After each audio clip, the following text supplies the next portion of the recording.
We've got the Cowboys and the Packers going at it on Sunday. Who do you think is going to come out on top and why? Oh, this is easy. This is Dallas. I can choose them blindly in this. I would probably bet a significant amount of money if I had to on Dallas. I have no faith in Green Bay. Aaron Rodgers looks like he doesn't care anymore. The beef that he has on the sideline with LaFleur, what he's saying in terms of throwing shade at him in the media, like we need to simplify the offense. Then they ask LaFleur, what is Aaron referring to when he talks about simplifying? He's like, I have no idea what he's talking about. Like, Aaron has been saying this since he's been interviewed on both on the Pat McAfee show and other independent podcasts for Barstool that LaFleur has overcomplicated a simple system, in his opinion. I mean, Aaron Jones has been inconsistent this year. So has A.J. Dillon. The injuries to the wide receiver core. Robert Tonyan is basically a non-factor. And Aaron is just absolutely frustrated. After he throws 3 interceptions last week against arguably one of the worst teams, if not the worst team in the league in Detroit, his confidence just seems completely gone. I mean, and you can see it. Kyle and I have said this a number of times all season. The chemistry with the wide receivers just is not there, whether that's miscommunication on which way to break with a route, miscommunication on where Aaron is going to put the ball in a certain route, or just quite frankly, Aaron isn't making the right read. And I know that's hard to say considering he's a back-to-back MVP in this situation, but I just cannot put faith that this team can put together a win against one of the best teams in the NFC, let alone one of the best teams in the NFL. We know that Dallas's defense is relatively solid. We know that Dak Prescott has shown that he can be back to full capacity, back to full strength as of his last performance against the Bears. We saw that even without Ezekiel Elliott, that this running game and this running attack is very consistent and very stout.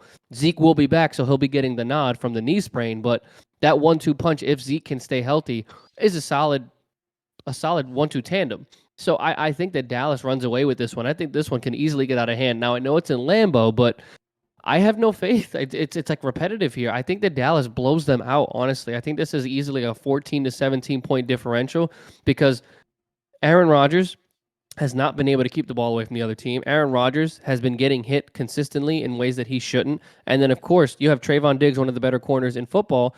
He's going to be lining up against a bunch of random scrubs. Sammy Watkins and the rest of that cast. There's not really anybody that intimidates me, so Trayvon's probably going to have a good game.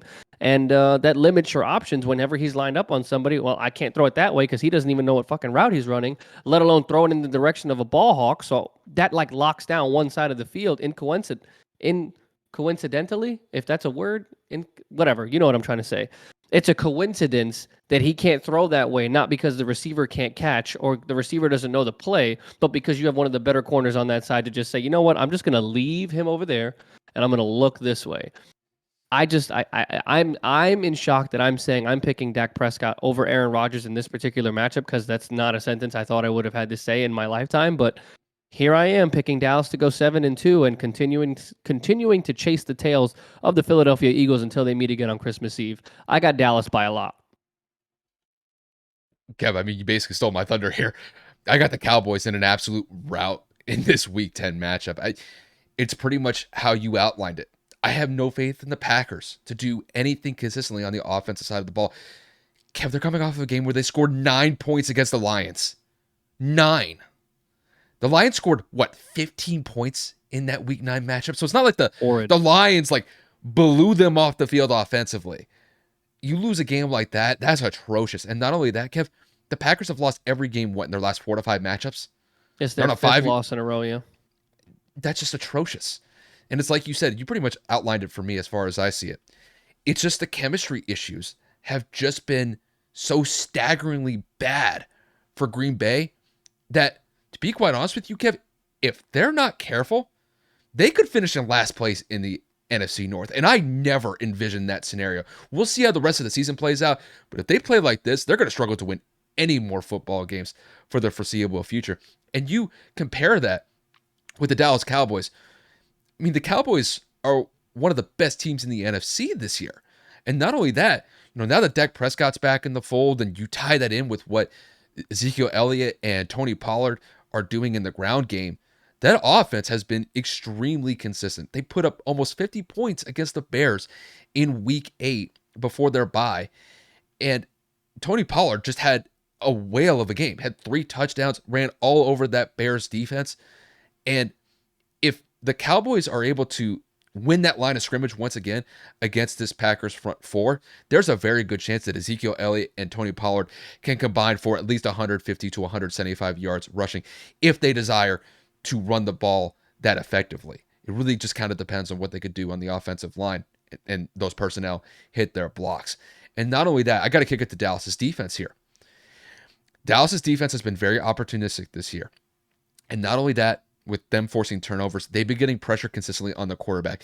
You could say that Micah Parsons at this point in the season is one of the top 2, top 3 candidates for Defensive Player of the Year. The guy has 8.5 sacks, and he's bringing pressure consistently this season. It's not like, oh, he takes one game off here or there. No, it's very consistent. If he's not getting sacks, he's getting pressures, he's getting hurries, he's getting the opposing quarterback to get the ball out in a quick, timely manner just because that quarterback knows what he's going to deal with. And going into this game, Aaron Rodgers is going to have his hands full when it comes to this defensive line that the Cowboys have. Not only that, you got DeMarcus Lawrence and you got Trayvon Diggs in the secondary. I mean, this is going to be a very tough matchup for the Packers, simply just because the Packers, from a wide receiving core perspective, they just don't have the personnel to be able to effectively get catches to extend drives and put the Packers in a position to be able to score points. It's just not going to happen.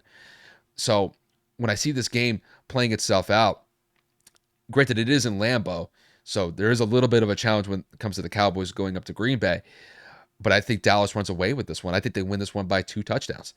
I think you just combine the fact with what the Cowboys are doing offensively with what they're doing defensively. I think they could put up 28 to 31 points in this game, and I think the Packers are going to be lucky to score 14 to 17 points here. I have to see some sort of spark from the Packers at this point to tell me that I have some sort of faith in Aaron Rodgers to lead drives and score touchdowns, and I just haven't seen that from him this year. He's turning the ball over way too consistently as far as I see it.